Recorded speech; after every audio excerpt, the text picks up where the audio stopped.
അവർക്കൊന്നും എന്നെ ഇഷ്ടമില്ല, എന്താണെന്നറിയില്ല. Y dozen people like you?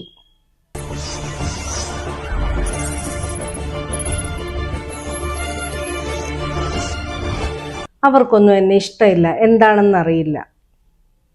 Y dozen people like you? എന്തുകൊണ്ട് കുറേ ആൾക്കാർക്ക് നിങ്ങളെ ഇഷ്ടമല്ല? ഒന്ന്, യുണീക്നെസ് ആണ്. ഓരോ വ്യക്തികളും യുണീക്കാണ്. ഒരു ഐഡന്റിക്കൽ ട്വിൻസിൽ പോലും സൂക്ഷിച്ചു നോക്കിയാൽ വ്യത്യാസങ്ങളുണ്ട്.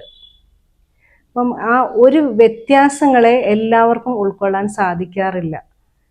വ്യത്യാസങ്ങളോട് ഇഷ്ടക്കുറവ് കാണിക്കുന്ന, എന്നെപ്പോലെ അല്ലാത്ത, അല്ലെങ്കിൽ ഒരുപാട് മാറ്റമുള്ള കാര്യങ്ങൾ ഉൾക്കൊള്ളാൻ സാധിക്കാത്തത് കൊണ്ട് വ്യക്തികളെയോ സാഹചര്യങ്ങളെയോ ഇഷ്ടമില്ല. പിന്നെ ഉള്ളത് ഫെമിലിയാരിറ്റി എന്നുള്ളതാണ്. അതായത് നമുക്ക് ശീലിച്ച രീതി, ശീലിച്ച വീട്, ശീലിച്ച ആക്സെന്റ്, ശീലിച്ച ഡയലക്റ്റ്, അതിൽ നിന്നെല്ലാം മാറ്റിയുള്ള രീതികളും സംസാരവും പ്രകൃതവും എല്ലാം കാണുമ്പോൾ എനിക്കിഷ്ടമില്ല. അവിടെ ഇപ്പോൾ പറയും, ഒരു തിരുവനന്തപുരത്തുള്ള സംസാരം കാസർഗോഡുള്ളവർക്ക് ഇഷ്ടമില്ല, നേരെ തിരിച്ചും ഇഷ്ടപ്പെടണമെന്നില്ല, മനസ്സിലാകണമെന്നില്ല. എറണാകുളത്ത് നിന്ന് ഡിഫറെൻറ്റ്, തൃശ്ശൂർ ഡിഫറെൻറ്റ്. അപ്പോൾ ഇതുപോലെയുള്ള സ്ഥലങ്ങളിൽ തമ്മിൽ കോട്ടയത്തെ വേറൊരു ശൈലി, കല്യാണമൊക്കെ കഴിച്ചു വരുമ്പോൾ മീനിങ്ങിൽ ഡിഫറൻസ് ഉണ്ടാവും. അതുകൊണ്ട് തന്നെ മിസ്അണ്ടർസ്റ്റാൻഡിങ് ഉണ്ടാവും. അപ്പം അങ്ങനെ കൂടുതൽ ദുരനുഭവങ്ങൾ ആർക്കെങ്കിലും ഉണ്ടായിട്ടുണ്ടെങ്കിൽ എനിക്ക് ആ ഭാഗത്തുള്ളവർ, എനിക്ക് ആ കോട്ടയം ജില്ല അല്ലെങ്കിൽ തിരുവനന്തപുരം ജില്ല ഇഷ്ടമില്ല. അങ്ങനെ അപ്പോൾ വ്യക്തികളോട് ഇഷ്ടമില്ലാതിരിക്കുക, അങ്ങനെ പല കാരണങ്ങൾ ആ രീതിയിലുണ്ട്. പിന്നെയുള്ളത് കംഫർട്ട് സോൺ എന്നാണ്. കംഫർട്ട് സോൺ എന്ന് പറയുമ്പോൾ നമുക്ക് ശീലിച്ച known devils are better than unknown angels എന്ന് പറയും. നമ്മൾ ശീലിച്ച പാറ്റേൺസ്, അത് അൺഹെൽത്തി ആണെങ്കിലും എന്താണെങ്കിലും വേണ്ടില്ല, നമ്മുടെ ബോഡിയും നമ്മുടെ ബ്രെയിനും അതുമായിട്ട് കംഫർട്ടായിട്ടുണ്ടാവും, അഡാപ്റ്റ് ചെയ്തിട്ടുണ്ടാവും. അപ്പം നമുക്കത് ഓക്കെയാണ്. ഒരു നല്ല കാര്യമാണെങ്കിൽ തന്നെയും ഡിഫറെൻ്റ് ആയിട്ടുള്ളൊരു കാര്യം നമുക്ക് ത്രെറ്റ് പോലെയാണ്. കാര്യം അതെങ്ങനെയാണ്, എന്താണെന്ന് അറിയില്ല. ഇനി അതുമായിട്ട് അഡാപ്റ്റ് ചെയ്യാനുള്ള ബോഡിയുടെ പെടാപ്പാട്, അതും പ്രയാസം തന്നെ. അപ്പം അതുകൊണ്ട് വ്യത്യാസമുള്ള ഒരു കൾച്ചറൽ കോണ്ടെക്സ്റ്റ്, അല്ലെങ്കിൽ വ്യത്യാസമുള്ള സംസാര ശൈലി, വ്യത്യാസമുള്ള ആറ്റിറ്റ്യൂഡ്, അപ്പൊ ആ വ്യക്തിയെ അങ്ങോട്ട് റിജക്റ്റ് ചെയ്യുക, വേണ്ട, അത് ശരിയാവില്ല, അവര് ശരിയാവില്ല, നമുക്കതൊക്കെ സെറ്റ് ആവില്ല എന്നൊക്കെ പറയും. അപ്പൊ ഇതും ഒരു കാരണമാണ് നമ്മളെ എല്ലാവർക്കും ഇഷ്ടമില്ലാത്തതും നമുക്ക് എല്ലാവരെയും ഇഷ്ടമില്ലാതിരിക്കാനുമായിട്ട്. അടുത്തത് കൺഫർമേഷൻ ബയസ് എന്ന് പറയും. ഓവർ ജനറലൈസേഷനും ഗ്രൂപ്പ് ഡൈനമിക്സും ചേർന്ന് വരുന്ന ഒരു കാര്യമാണ് കൺഫർമേഷൻ ബയസ്. ഇപ്പൊ ഏതെങ്കിലും ഒരു കുടുംബം, തറവാട് പേര് പറയും, അവിടെയുള്ളവർ മുഴുവൻ റൗഡികളാണെന്നോ, അവർ പാരമ്പര്യമായിട്ട് വളരെ മോശ സ്വഭാവമുള്ളവരാണെന്നോ എല്ലാം പറഞ്ഞ് അവിടെ നിന്ന് വരുന്ന ആളായതുകൊണ്ട് എനിക്ക് അയാളെ ഇഷ്ടമില്ല, അവിടെ നിന്ന് വരുന്ന ആളായതുകൊണ്ട് അയാൾ ശരിയല്ല എന്നൊക്കെ പറയും. ചിലപ്പോൾ അയാൾ വളരെ നല്ലൊരാളായിരിക്കും, ആ സ്ത്രീ വളരെ നല്ലൊരു സ്ത്രീ ആയിരിക്കും.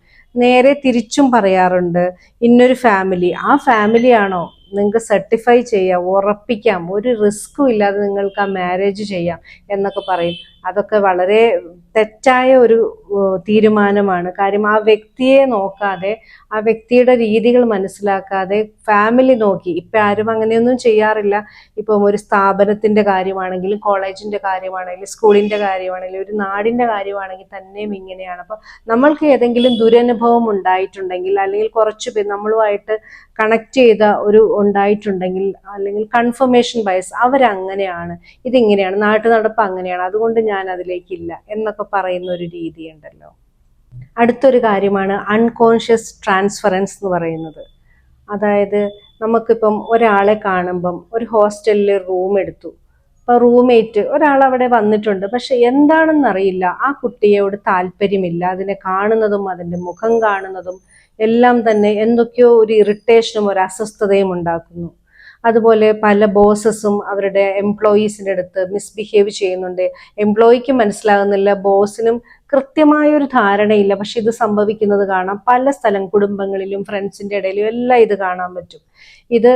ഈ ഒരു ട്രാൻസ്ഫറൻസ് സംഭവിക്കുന്നതാണ് മുൻകാലങ്ങളിലുള്ള ചെറുപ്പത്തിലുള്ള അനുഭവങ്ങൾ, ട്രോമാറ്റിക് എക്സ്പീരിയൻസസ്, പാരൻസിൽ നിന്നും പാരൻ്റൽ ഫിഗേഴ്സിൽ നിന്നോ ആരിൽ നിന്നോ ട്രോമാറ്റിക് എക്സ്പീരിയൻസസ് ഉണ്ടെങ്കിൽ, ട്രോമ ഇപ്പോഴും ലൈവായിട്ട് ആ വൂണ്ട് നിൽക്കുന്നുണ്ടെങ്കിൽ, അതുമായിട്ട് ചേർന്ന മുഖഛായയോ സംസാര രീതിയോ നോട്ടമോ എന്തെങ്കിലും ഈ വരുന്ന ഒരു പുതിയ ഒരാൾക്കുണ്ടെങ്കിൽ, ഒരു അവേർഷൻ വരുന്നത് ഉണ്ടായിരിക്കും. അത് അവെയർ ആയിട്ടില്ല എന്നുണ്ടെങ്കിൽ നമുക്ക് തന്നെ മനസ്സിലാക്കിയെടുക്കാൻ ബുദ്ധിമുട്ടാണ്.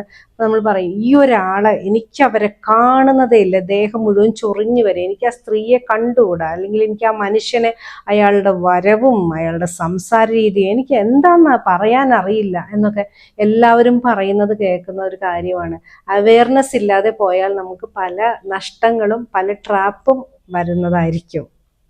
ഇനിയുള്ളൊരു കാര്യം എന്ന് പറഞ്ഞു കഴിഞ്ഞാൽ, കുറേ ആൾക്കാർ പറയും എന്നെ ആർക്കും ഇഷ്ടമില്ല, അല്ലെങ്കിൽ എന്നെ കുറേ പേർക്ക് ഇഷ്ടമില്ലെന്ന് കൺഫേം ചെയ്യുന്നത് കുറേ കുട്ടികൾ ജനിക്കുന്നത് unwanted guest in the family ആയിട്ടാണ്, അൺവാണ്ടഡ് ചൈൽഡ് ആയിട്ടാണ് ജനിക്കുന്നത്.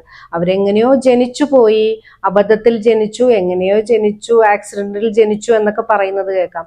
അപ്പം ഈ ഒരു ആ ഒരു ആറ്റിറ്റ്യൂഡ്, പാരൻസിന്റെ ആറ്റിറ്റ്യൂഡും ബാക്കിയുള്ളവരുടെ സിബ്ലിങ്സിന്റെയും റിലേറ്റീവ്സിന്റെയും എല്ലാ ആറ്റിറ്റ്യൂഡും ഈ കുട്ടിയിലേക്ക് പല തരത്തിൽ പല രീതിയിൽ അത് ട്രാൻസ്ഫർ ആകും.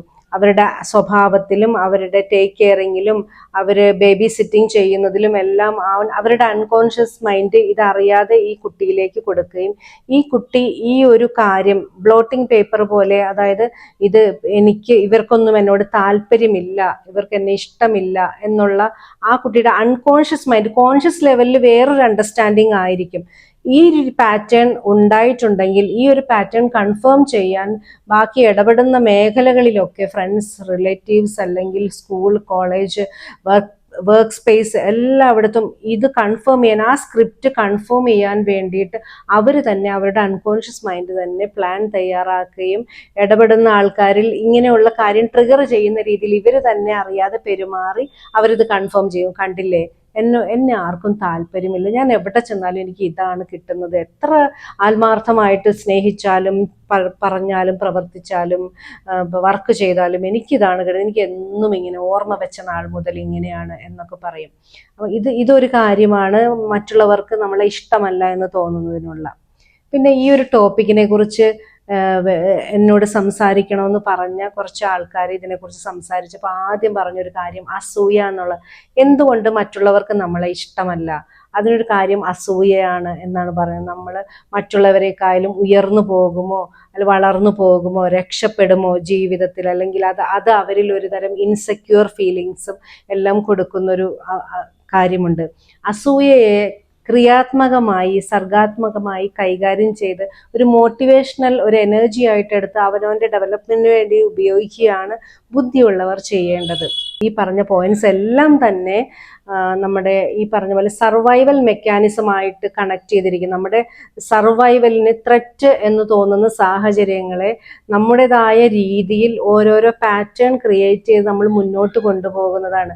എല്ലാ വ്യക്തികളും യുണീക്കാണ്, ഫെമിലിയാരിറ്റി ആണ് എല്ലാവരും ആഗ്രഹിക്കുന്നത്, കംഫർട്ട് സോണിലിരിക്കണം, അതുപോലെ തന്നെ കൺഫർമേഷൻ ബയസ് ഉണ്ടാകും, ട്രാൻസ്ഫറൻസ് ഉണ്ടാകും, അൺവാണ്ടഡ് ഫീലിംഗ് ഉണ്ടാകും. ഇതെല്ലാം പാരലലി സൈമൾട്ടേനിയസ് ആയിട്ടും ഒറ്റയ്ക്കോ ആയിട്ടും എല്ലാവരിലും ഓരോ സമയം വർക്ക് ചെയ്തുകൊണ്ടിരിക്കുന്നുണ്ട്. അപ്പം ഇങ്ങനെയുള്ളൊരു സിറ്റുവേഷനിലാണ് നമ്മൾ ഇന്ററാക്ട് ചെയ്യുന്നത്. സൊസൈറ്റിയിൽ ഇന്ററാക്ട് ചെയ്യുമ്പം ഈ കാര്യങ്ങൾ കുറേ പേർക്ക് നമ്മളെ ഇഷ്ടമില്ലാതിരിക്കും, കുറേ പേരെ നമുക്കും ഇഷ്ടമില്ലാതിരിക്കുമെന്ന് പറയുന്നത് സ്വാഭാവികമായൊരു കാര്യം മാത്രമാണ്. അപ്പോൾ ഈ ഒരു കാര്യത്തിനെ അതിജീവിക്കാൻ, ഇതിനെ കൈകാര്യം ചെയ്യാൻ, മാനേജ് ചെയ്യാൻ അവെയർനെസ് ആണ് ആദ്യം ആവശ്യമുള്ളത്. മെഡിറ്റേഷനും അവെയർനെസ്സും ഒരു ഡിറ്റാച്ച്മെന്റും, അതായത് ഒരു കൈൻഡ് ഓഫ് ഡിറ്റാച്ച്ഡ് അറ്റാച്ച്മെന്റും കോൺഷ്യസ്നെസ് എക്സ്പാൻഡ് ചെയ്യുക എന്നുള്ളതാണ് at the end of the day ഇതിനെല്ലാം കൈകാര്യം ചെയ്യാനുള്ള മറുമരുന്ന് എന്ന് പറയുന്നത്. എന്താണെന്ന് വെച്ചാൽ സന്തോഷമായിട്ടും സമാധാനമായിട്ടും ക്വാളിറ്റിയോടുകൂടിയും ജീവിക്കാൻ ഉള്ള അവകാശം നമുക്ക് എല്ലാവർക്കും ഉള്ളതാണ്. Thank you. See U.